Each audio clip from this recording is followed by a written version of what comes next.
this is a egg-shaped, really bad circle, but here we're going to draw a really awful little horsey head with a mane. Here's 4 legs and a tail there.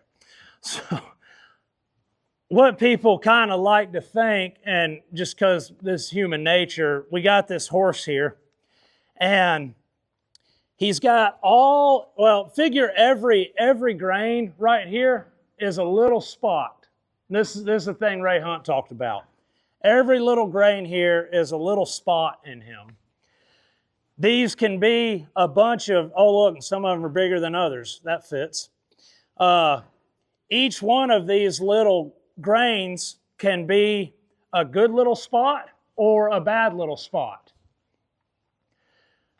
Now, most horses, it's an even mixture. We've got some pretty good sureness, but then we've also got some things that he gets pretty unsure of and don't know about. There's a lot of things he don't know about. Some things he does.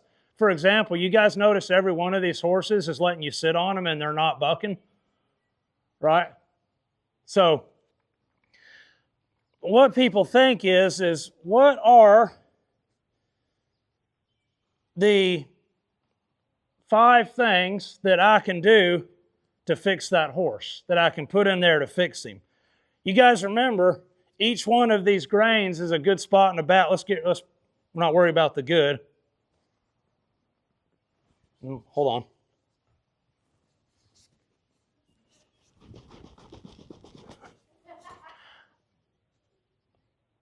What are the 3 magic things I can do to get my horse where he's right?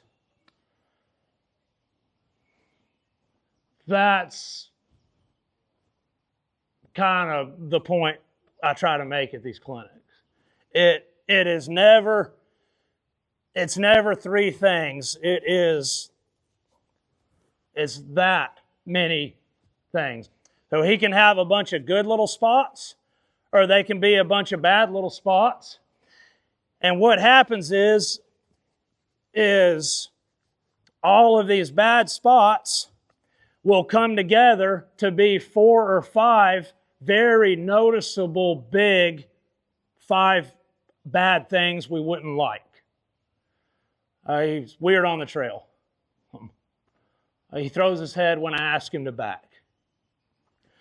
So when you can get it to where it starts to be to where there's some good spots, there's some good spots, there's some bad, but here's some good, and here's some good spots.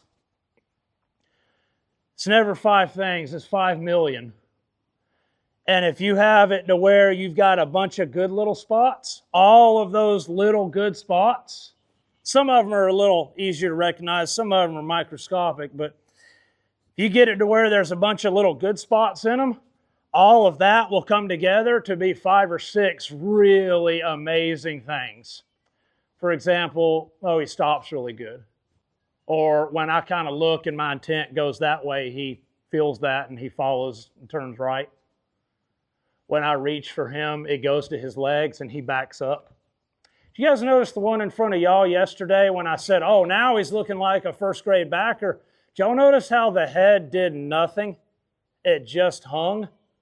But you noticed it also went straight to his feet when I reached to have him back up. The reason the head did nothing is because it went straight to his feet. There was no wonder of how to alleviate himself from pressure.